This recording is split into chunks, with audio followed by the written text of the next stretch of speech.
Everyone, and welcome to the webinar. I'm just going to type to check that you can all hear me. So if you hear me, I'm hoping. If you can't hear me, then I'll type a message in this box. Can you hear me? For coming along to this webinar today, my name is Fleur and I'm the Policy Consultant for Welfare. I can multitask, as typing and talking at the same time is impossible for me. So today I will be talking to you about the NUS flagship housing training programme, Ready to Rent. And we are also joined by Shelly today, who's the VP Welfare, and I will do my very best to unmute you now, Shelly, so you can see a quick over. Do you wait a minute? Hi guys, Shelly. Sweet, I'm going to meet you again now. Okay, so slides, I'm hoping so. Here's my agenda for what I'll be talking about today. We've got an hour, but I doubt I will take that long to do it. So here's the agenda. I'm going to talk to you about the background for Ready to Rent, look at some of the key findings formed that piece of work from some of the research that we've done. I'll also go through some of the research that is in the private rental sector generally. So it's not just NUS research, it's also research from sort of leading think tanks and charities. And then I'll talk you through what Ready to Rent looks like in terms of its aims and its methods and its objectives. And then I will go through some next steps. So let's start background to the Ready to Rent programme. And I think it's fair to say that we've all known that there were some really serious issues in the private rented sector. So when I say the private rented sector, I'm talking about when you rent a home from a private landlord, so not from your university, it's not halls of residence, it's a private landlord and you're their tenant. And so you do this as an individual, but sometimes you do it in a group known as a house of multiple occupation. So we've known sort of anecdotally through lots of people's experiences that there were some big issues in the private rented sector, things like the quality of housing, the general experience that students are having, dealing with their landlords and paying their rent. But we didn't really have any like conclusive evidence of the experience of these students. So in 2013, we carried out a substantial survey into student renters, and we published findings in this document called Homes Fit for Study. It's available on our website if you want to have a look at it. It's absolutely jammed full of really useful data and information, but definitely worth a look. But yes, so we did it in 2013. We got over 6,600 respondents from higher education students. And it really is just a complete goldmine of data around the private rented sector, and some really, really interesting themes have come out of it. So the key themes that we found, and there are absolutely loads, but the key things really were around that fewer than half of all student renters felt that they knew their rights living in the private rented sector. They were living in substandard properties that were occasionally dangerous, but more often unhygienic, unsanitary. We're having a particular difficulty with letting agents, with things like really high letting agents fees, but also just in terms of like contacting letting agents and getting a response, and also affordability. And that was a really big issue in high cost areas, specifically London, but also all of the big sort of towns and cities, like Edinburgh, Bath, all sorts of places. As well, that student renters were facing specific challenges at different parts of the letting cycle. So from the very beginning of the cycle, which is like looking for somewhere to live, to living in their rented home, and then finally to moving out. So what we see when students were looking for a property at the beginning of that letting cycle, only 10% of student renters were using a housing list that was sent out by their students' union. A fifth of student renters signed 7 or more months in advance for their tenancy, which just makes my toes curl. So, you know, that's generally first year students who live together for like a couple of months, and they just get this sort of idea, they get fed this myth that all the good properties are going to go, the best houses are going to go. So got to really, really early. So, you know, 20% of students were renting 7 or more months in advance. 2/5 of students had at least one negative experience when they were securing a property. And negative experience was stuff like being let down by an agent, someone pulling out at the last minute, surprise fees, just all of a sudden you owe the agent £100 and it's not entirely clear what for. Just over half of student renters were sure that their deposit had been protected. And actually, that's the law, that if you rent privately and you give someone a deposit, it has to be protected in a visually recognised tenancy deposit scheme, which means that if there are any problem with tenancy, when it comes to the end of the tenancy, you can go through a legal, fair, official service which decides how much deposit you'll get back, how much deposit the landlord is entitled to keep. But obviously unscrupulous landlords, illegal landlords are not bothering to protect deposits because tenants don't know any better. And also, and this is kind of a hot topic for us at the moment, 10% of students were unable to provide a guarantor. And a guarantor is when you want to rent in the private sector and you have no income or a fixed income, sometimes the landlord will ask for you to provide someone who will guarantee to pay any rent that you can't pay, and that's called a guarantor. Certain groups of students, specifically international students, but also students who might come from low-income backgrounds, so whose parents might not be working or might be only working a few hours for low pay, and also students who might be estranged from their parents, they're often not able to provide a guarantor. Around 10% of students, according to the Fit for Study research. In the cycle, issues encountered by students when they were living in a property. So a quarter of students felt that their properties were insecure, so vulnerable to burglary, which is quite alarming really. A quarter of students are worried about being burgled because the windows and doors aren't secure. 3/4 of students had one or more problem with the condition of their property. And when I say problem, I'm really talking about here what would be classified often as a category 1 hazard, according to the Housing, Health and Safety Regulation. So that's a piece of regulation. It's set out in law, and it's about minimum standards for the condition of a property, and it affects things like damp, condensation or mould, vermin infestations, and goes on to sort of more serious problems like dangerous electrics, dangerous gas. Students had experienced delays in getting repairs done, and more than a third had had difficulty getting in touch with their landlord or agent to report those repairs. So again, students are living in substandard conditions. When things go wrong, they're having a lot of difficulty trying to get them put right. And then finally, 37% of students who were living in the private rented sector were having trouble paying the rent. So again, that issue of affordability and sort of maybe hidden fees which are affecting people's ability to pay. And then the last stage of the letting cycle is when you leave a property. And what we found in Homes Fit for Study was that a quarter of students felt dissatisfied or very dissatisfied with the management of their home when it came to leaving it. So 6%, so more than 3/4 of students who had had money deducted from their deposit believed that deduction was unfair. And only 16% of those people who'd had a deduction from their deposit at the end of the tenancy had had any success in challenging that decision.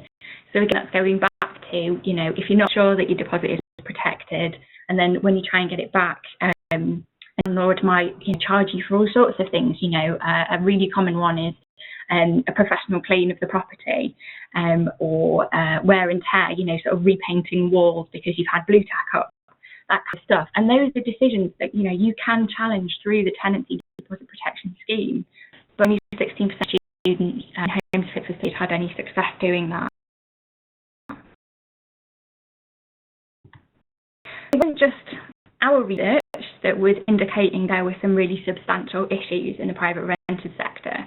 There's also been a fair amount of research into it by think tanks and charities, and I talked a little bit about that earlier. This is largely because since the economic crash in the late 2000s, the number of people who could afford to buy their own home has declined massively. And at the same time, banks have introduced special buy-to-let mortgages aimed at landlords, which are really, really cheap. You kind of have a double whammy of first-time buyers who can't afford to buy a home, and landlords getting special loans, which means they can buy even more properties, and which has resulted in this massive boom of people in the private rented sector. And it's really unprecedented. unprecedented. The private rented sector is growing massively, and it's now the second largest tenure. So most people in the UK own their own home, but just that is people who rent privately, and then below that is the social rented sector. But living in the private rented sector increasingly isn't something you do for a little while before you buy your own place. It's becoming the norm for a whole generation of people. Talk a little bit more about that later on. Because of this change, more research bodies have started to look into the conditions within the private rented sector, and the results are really, really interesting, although sadly probably not that surprising. This is research from a think tank called the New Policy Institute from their report titled Paying a High Price for a Faulty Product. And what they found was that rent in the private sector is 2 times higher than rent in the social sector. So the social sector is where the state will provide somewhere for you to live, either in a housing association or a council property. And private renting also costs more than a mortgage.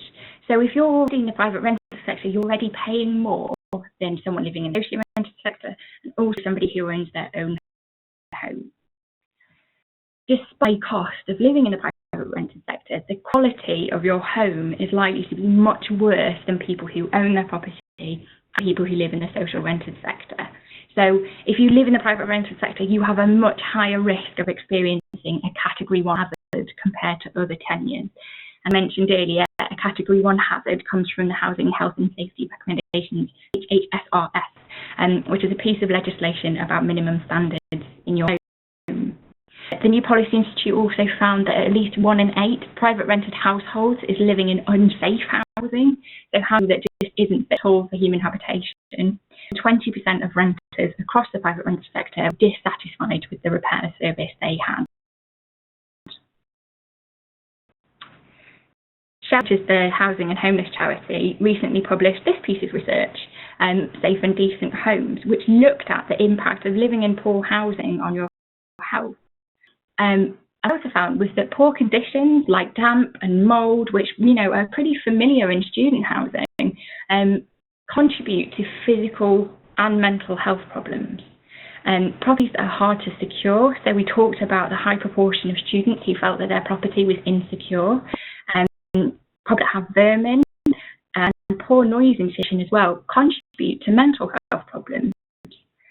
Private rented in the shelter study that their health had been affected by poor housing. And Shelter also found that 1 in 6 local authorities in England had required health services to intervene in a private rented property because the landlord had neglected the property to an extent that it was affecting the tenant's health. And really serious, if your property is in such poor condition that the local authority has to come and get health services to come and look at your property, is that bad? That's really serious. And the NHS have estimated that the cost of poor quality housing is £6 million per year to the NHS. So, it's not just us, it's not just our research which shows that these conditions are really, really bad and that it really affects your mental health and physical health. There's a good body of research out there to support it. So there's some really significant problems in the private rented sector which affect everybody living there, including students, but not just students. And this put up with my slightly wacky slide, which I will explain, I promise. So students as a group living in the private rented sector make up about 5% of the private rented sector, which surprised me because I feel like, everyone in the private sector must be a student, but it's not at all. It's only 5%, and it's a really small proportion. However, and this is where I get kind of nerdy and excited, students are the only demographic in the private rented sector who share a national union. Share the NUS and they share students' unions, and they also have access to information like Homes Fit for Study and, importantly, Ready to Rent. And this is where Ready to Rent comes in. So Ready to Rent is a training programme which has the potential to create real change for everybody living in the private rented sector.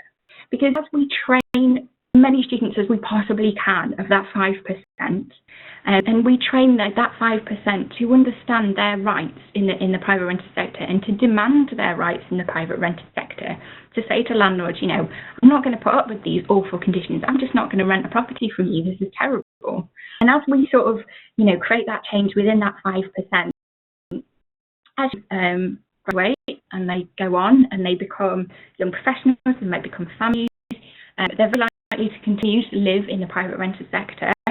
They're going to take that knowledge of ready to rent with them. So it's not just going to be the 5% anymore. It's going to be moving to different areas in the private rented sector. And at the same time, we'll still be training that 5%. Until actually we can create a whole group of students and graduates and professionals and families who all know their rights from ready to rent training. And then we can create that sort of lasting change. So that's my dream, and that is what that kind of strange, weird diagram is trying to show there, and I hope it wasn't too peculiar. Anyway, so that's the sort of the policy and the research background, and now I'll just crack on with what is ready to rent. So it's a training package, and it aims to give you the skills, the knowledge and the confidence that students need to have a good experience when they rent a house. It includes all sorts of topics and information, but it includes things probably like what to look for and what to steer clear of when you're house hunting, what it means when you sign a contract, and how to make sure your contract contains what it should contain, how to challenge things that might be a little bit spurious in your contract. It covers, really importantly, your rights as a tenant and how you can assert them when problems arise. So what right do you have to order repairs? What right do you have to have your property in a safe condition? And what other agencies can support you? So it's not just you versus your landlord, it's you with your local authority, with environmental health, with students' union challenging your landlord. It also covers the influence that we can have when we link up with other renters.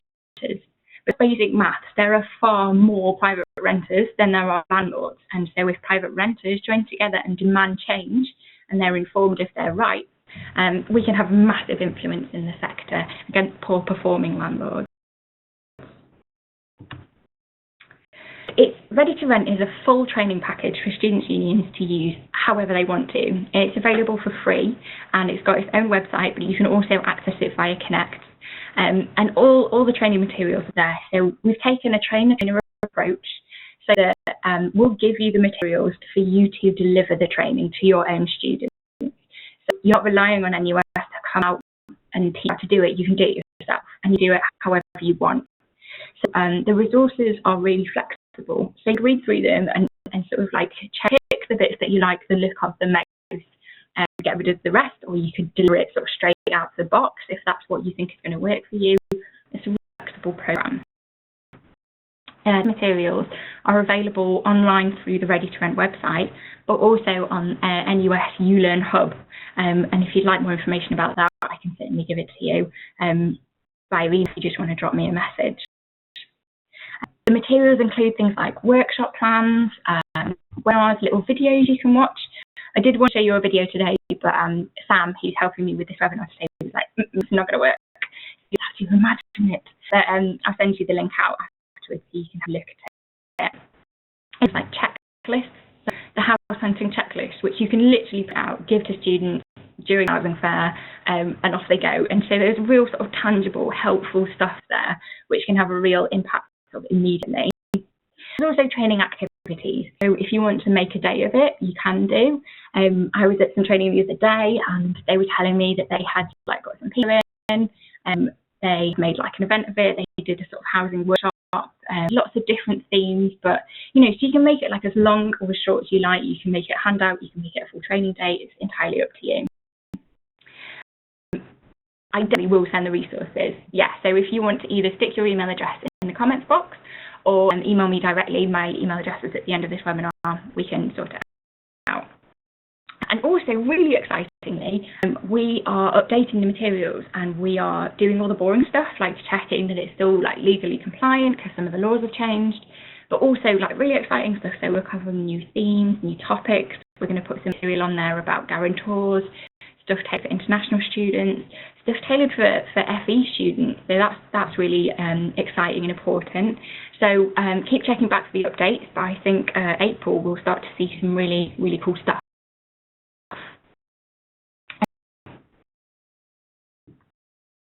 So what the Ready to Rent hub looks like. I'm going to show you online, but again, I don't trust the sort of webinar technology to not sort of crash and kick you all out of the webinar, so you'll just have to take my word for it. But the best about Ready to Rent is that it is all available online for unions to access themselves. So this is a demonstration of the site. So when you get to the page, this is what you see. You can see along the top, there's like, which is more information, register for an event. So the website has the capability that if students' unions want to run more of an event to cover Ready to Rent, and administer the entire event via website, so they can send out reminders, they can get people to register. So that's the tool there if you want to use it, but you absolutely don't have to use it, because I know sometimes these things can be kind of informal, you know, people just sort of like rock up on the day, which is fine as well. And it's also really importantly there got the resources, and the resources really are absolutely a bit of Ready to Rent, and I'll show you what they look like here. So here is I've logged in as a students' union, because you can log in as a student. And log in as a student, you get all of the student-facing information. So you get the list, videos, but you obviously don't get the how-to train videos. That stuff is for students' unions. So I've logged in as a students' union, and this is what you'd see if you clicked on the resources page. And they're just really, really long. This is just an example of the kind of stuff that is on there. So we have a full set of PowerPoints that you can use if you want to use them in your training. And we have training guides and tips for trainers. So even if you've never trained anyone before in your whole life, you can read through those guides, you can pick up some tips, and you're able to just go from there. And then we have the training videos. So if you're not feeling like you have the time or the capacity, or you know, you want to do the workshop, there's also really useful training videos which you can distribute to students, you can share on social media.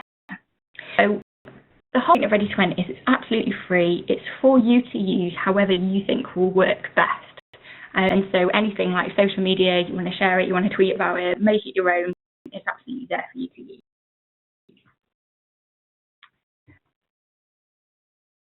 So I can, as a student, what you would find. So resources for students, we have a house hunting checklist. We have things to consider before you sign a tenancy agreement.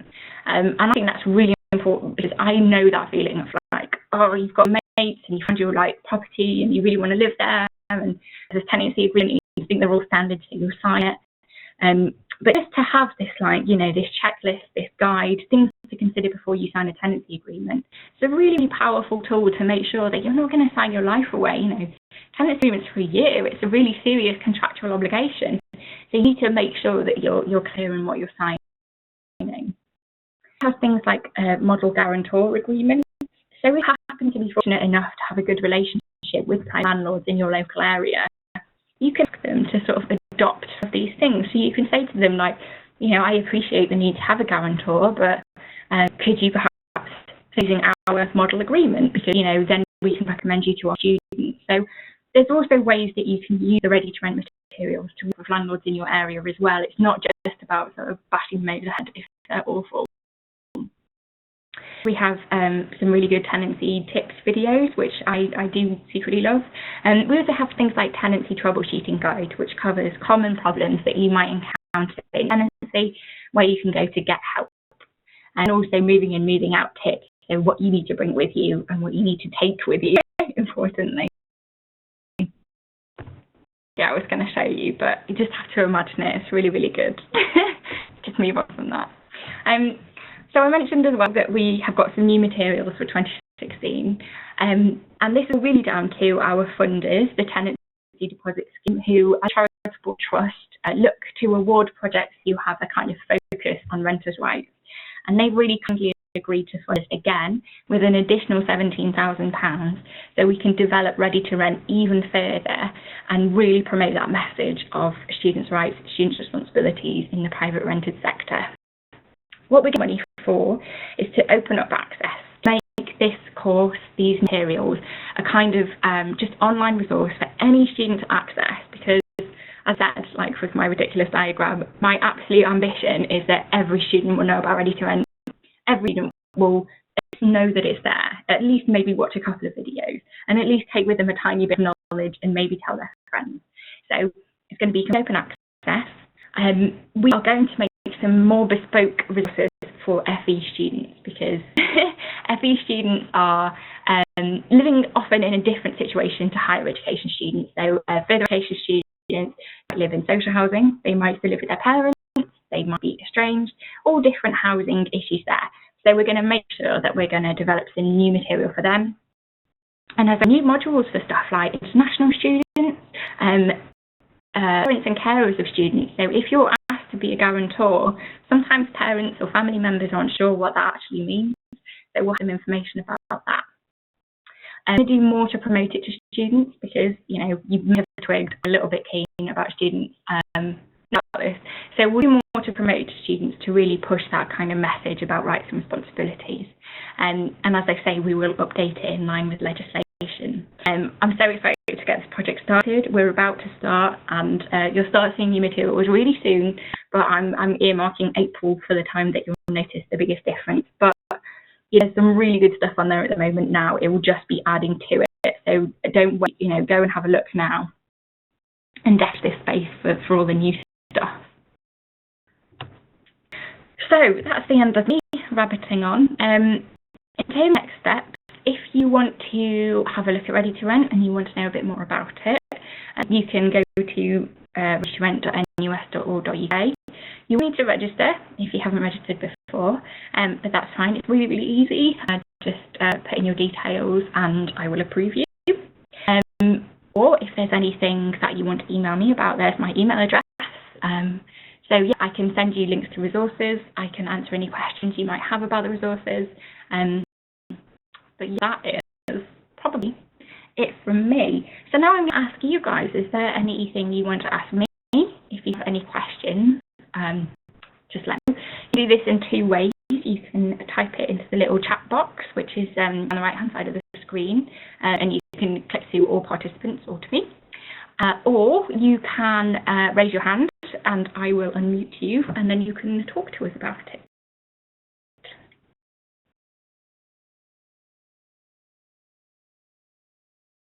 Wow, let's have a look. Oh, can't hear you. Hi. Hello, can everyone hear me? And I can hear you. Okay. Hello, nice to meet everyone. My name is Connor Marshall. I'm the president of Arbitration Association, and I was going to ask a quick question. Obviously, because housing has devolved this year to the Scottish Parliament, do you have specific materials that address our kind of different laws and legislation? Thank you for that question. That's brilliant, and I had totally forgotten to mention. Yes, we do. We have nation-specific information that will need to be updated because of the Housing Act in Scotland.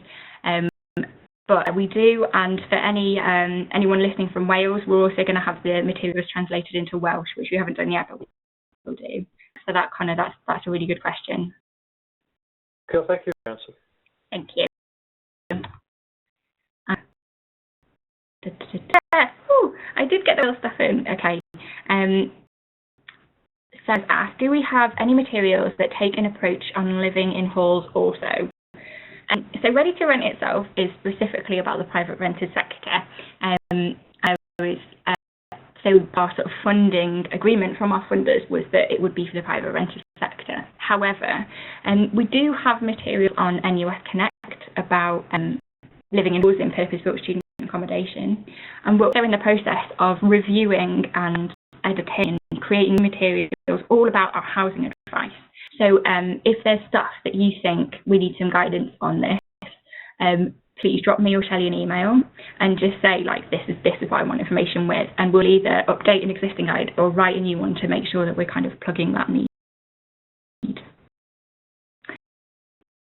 Yeah, and another question here about halls that belong in someone in the private rented sector. So that's when your university doesn't own halls, you go through a private provider.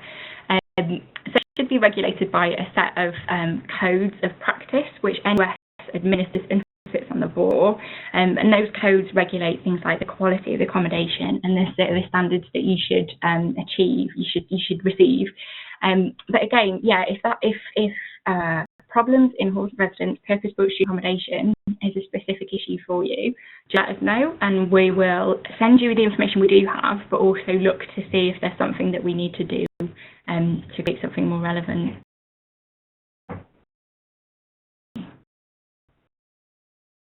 I should say, if you want to raise your hand, just your hand, like that's the thing we all do. If you look at the right-hand panel, there is a tiny hand with a blue collar next to the green tick, and if you click that, it will raise your hand, and I will unmute you and you can ask your question.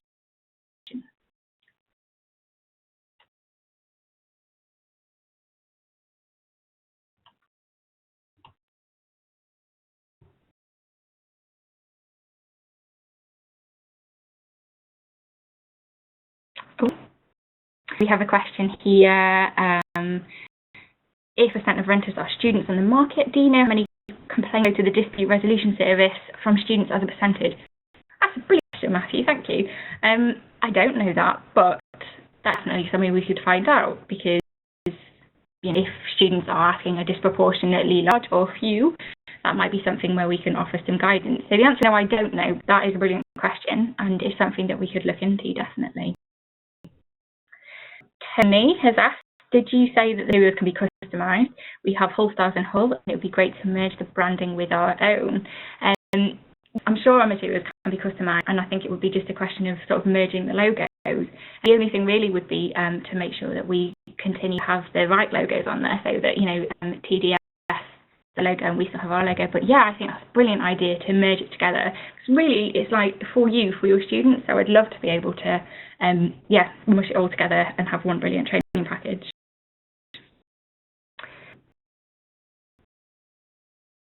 Yeah. So yeah, and anyone with issues around private halls of residence, drop me an email, and I will get back to that. I'm gonna do a quick sweep hand. No.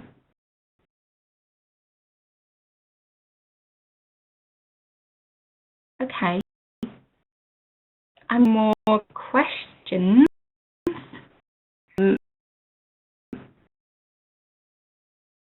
I think. Anyone quickly? Now's your time. Cool. I'm just going. Shelly is going mad with the emojis. I'm just going to give you to Shelly for probably 30 seconds, just for Shelly to say hello and thanks, because I've just gabbled on and not really given you a chance to say hi. So I'm just going to unmute you now, Shelly, if you want to say anything. Hi guys, no, thanks so much, Fleur, for doing that. It was really great, good to get a really good overview of the programme. I guess I'd just say to anyone that's thinking about running this on their own campus for students, let us know if you're going to do it. If you need any support in doing it, we'd be happy to come and help deliver it for the first round, or just to see it in action, especially if there's going to be any kind of campaigns that come out of it. And also what would be quite helpful to know is what the best time of year is that you think it would be most relevant to your students, because obviously in different parts of the country people rent at different times or take out tenancy agreements earlier in the year or sometimes later. So it'd be good just to get your thoughts and feedback on that. But yeah, as I say, keep in touch and let us know if there's anything we can do to further support you. Cheers, Fleur. Okay. I think we'll probably wrap that up now. Thanks everyone for coming along and taking part in everything. My email address is on the screen. Also get in touch with Shelly or via Twitter, any of that stuff. Cool. Thanks for listening. Let me know how you get on if you use it. I'd love to hear about how people use this. It's fantastic. And I'll speak to you all soon.